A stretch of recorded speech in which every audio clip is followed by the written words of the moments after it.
We continue the slow crawl that is the Major League Baseball offseason with some updated news on the shortstop market. The latest from President of Baseball Operations John Mozeliak on the possibility of getting a shortstop or an outfielder. Plus, another Cardinal has been added to Team USA for the World Baseball Classic. All on today's episode of Locked On Cardinals.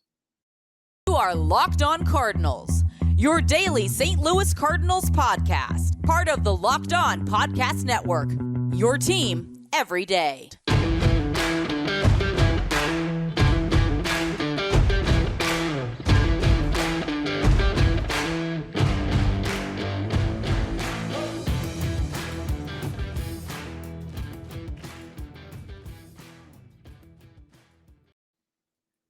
Hey there, Cardinal fans. I'm JD Hafford. I'm a national radio sports anchor, born and raised in the Lou, and a lifetime Cardinals fan. And I'm your host for Locked On Cardinals, part of the Locked On Podcast Network, covering your team every day.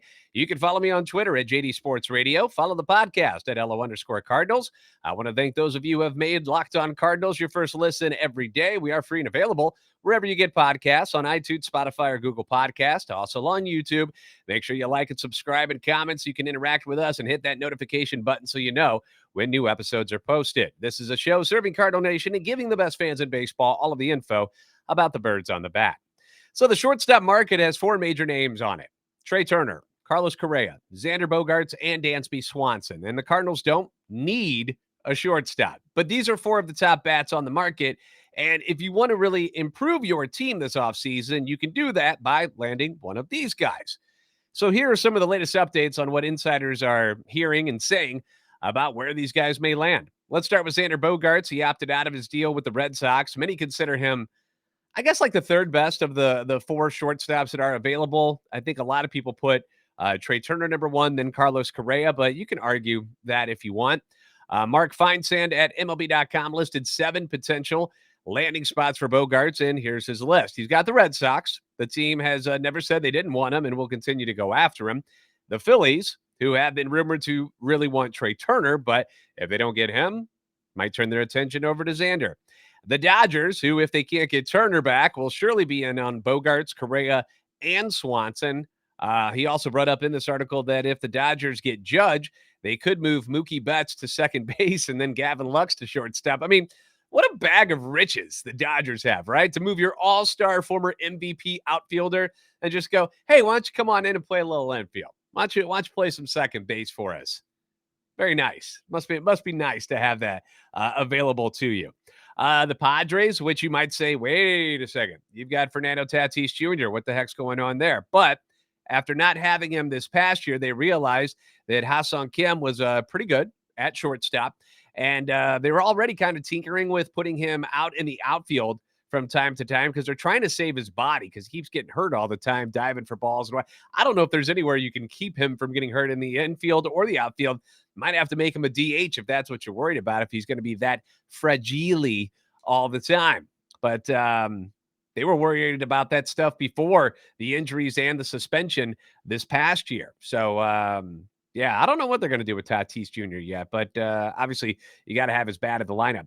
The Cubs are on the list here. They appear to be ready to spin at the position, whether it's Bogaerts or Correa, who MLB.com's John Morrissey thinks that Morosi, by the way. People were saying Morrissey earlier, and it got in my head. Morosi is how you say it. He thinks that he'd be a good fit in Chicago, saying, I still look at the north side of Chicago, a team that had a lot of interest in him out of the draft initially, and a team that's now looking for the credibility to arrive once again to contender status in Major League Baseball. Carlos Correa, I believe, needs that stage of the north side marquee team to try to get back to the postseason, and the Cubs need him. The mutual interest and collaboration there for Correa with the Cubs, just to me, makes too much sense. I believe Correa leaves the Twin Cities, and Chicago, to me, is the most likely destination. Although sources told ESPN's Jeff Passan that the Twins are making a strong push to re-sign him and build their franchise around his talent, and he thinks that Correa's next contract is going to exceed $250 million. Not bad. Twins, if things don't work out with Correa, perhaps they pivot to Bogaerts next. And then his last spot is the San Francisco Giants. The team is reportedly chasing Aaron Judge, but if that falls through, they could land Bogaerts and then move Brandon Crawford to second base. Something that's a possibility. And that's it. No Cardinals mentioned whatsoever in any of these landing spots for Xander Bogaerts. But does that mean that the Cardinals are 100% out of the shortstop market? It sure feels that way. Um, but John Mozeliak did speak with Ken Rosenthal recently, and he asked him boldly, was about the shortstop position, as well as if he'd be willing to add a piece in the outfield. You're going to find out what he said about that next on Locked On Cardinals. BetOnline.net is your number one source for sports betting information, stats, news, and analysis. Get the latest odds and trends for every professional and amateur league out there. From football to basketball to soccer and esports, they've got it all at BetOnline.net. They're always the fastest and easiest way to get your betting fix on whichever sport you are interested in. Thursday Night Football tonight, AFC East battle between the 8-3 Buffalo Bills at the 6-5 New England Patriots. Bills are favored by 3.5. College games are up for the conference championships this weekend. Michigan, Purdue, Georgia, LSU, and many more. Put your picks in, possibly make yourself some money. Head to the website today, or you can use your mobile device to learn more. Bet online, where the game starts.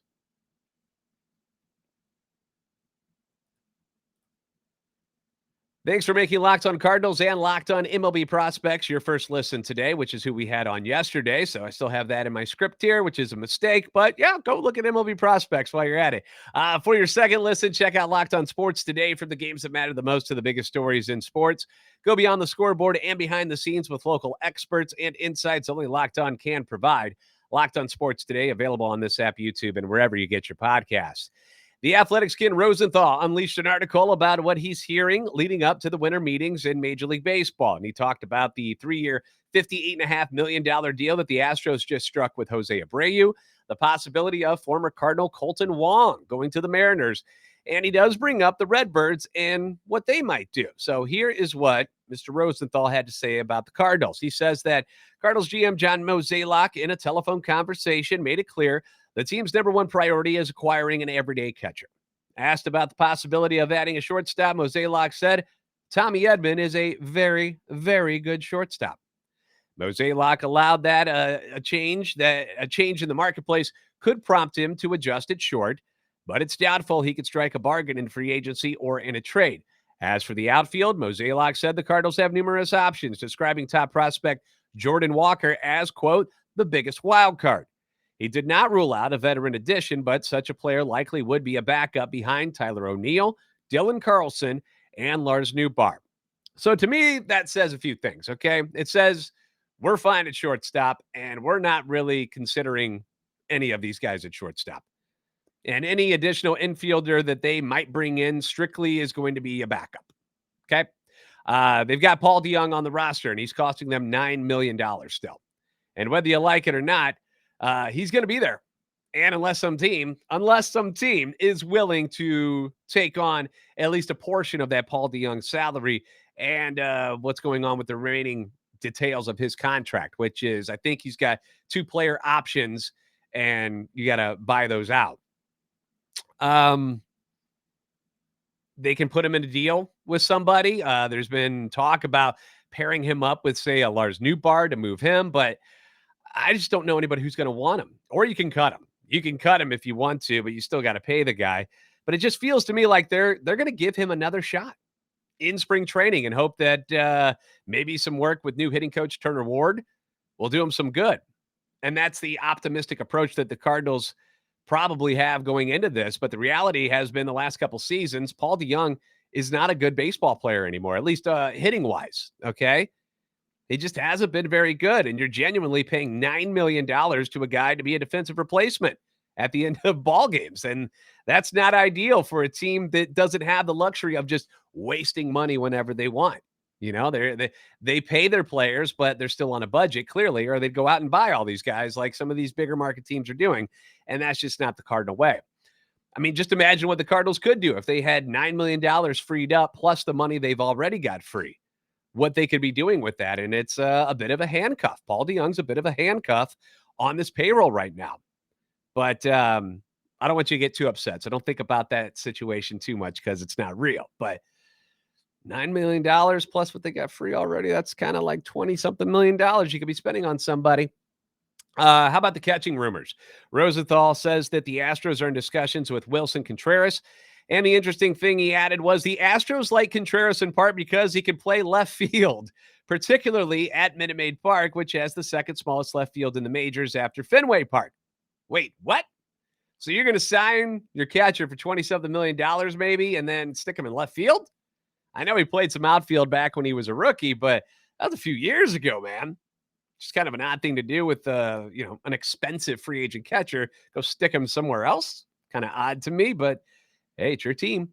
And now the Cubs are showing interest in former Astros catcher Christian Vasquez.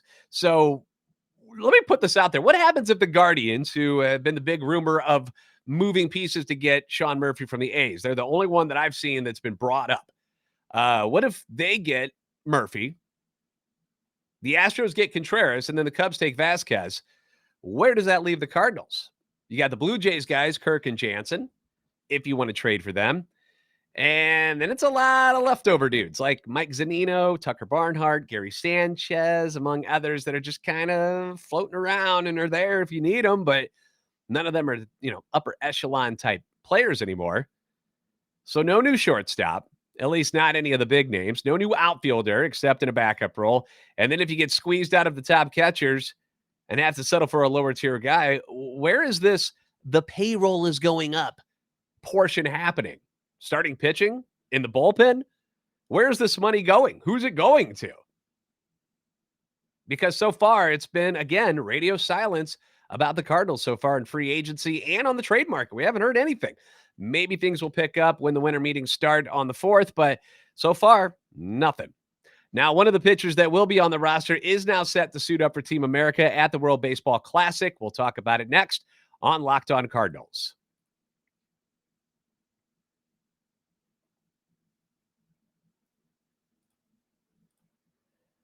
Future Cardinals Hall of Famer Adam Wainwright is set to hang up his cleats and his glove and everything else that he's got equipment-wise after the season. But before he heads into spring training at Jupiter, he's going to be wearing a totally different uniform after agreeing to join Team USA at the World Baseball Classic. Rob Raines at STLSportsPage.com wrote that Wainwright said he received a phone call from former Cardinal Mark DeRosa, who will manage the U.S. squad, about a month ago, asking if he would be interested in playing. And apparently Wainwright did not hesitate, said, yeah, I'm on board.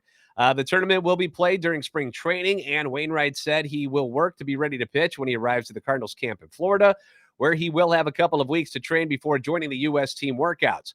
Wainwright says in the article that he has wanted to play on the U.S. Olympic team his whole life, adding that, quote, one of the reasons I am really looking forward to it is because I see how those guys are competing, and I see how intense it is, and I need that. I want to go into the season this year already locked in. Normally in spring training, the outcome has no bearing or effect on anything. These games matter. I want that. I want to go into the season after winning the World Baseball Classic for our country. I want to go into the season this year locked in and prepared to pitch at a level mentally that I haven't gotten to in a while. I think this will help me get there. He'll be there with teammates Paul Goldschmidt and Nolan Arenado on the U.S. team. And if the schedule lines up, this could be interesting. He could even find himself pitching in a game against the Puerto Rican team, which is managed by Yadier Molina. How about that? Which would be an explosion of Cardinal goodness, I'm sure, for the fans. They would just sit there and gawk over, oh my gosh, wait against Molina. You guys will just be loving that for a few hours, wouldn't you? But a pretty cool start to his final season in pro baseball. The World Baseball Classic begins March 8th, and although the rosters aren't finalized yet, Team USA already has Goldie and Arenado at the corners. The Mets' Pete Alonso, also a first baseman on the team. At catcher, you've got the Phillies' JT Realmuto and the Dodgers' Will Smith. Boston's Trevor Story at second. The Chi Sox' Tim Anderson at shortstop. The Royals' Bobby Witt Jr.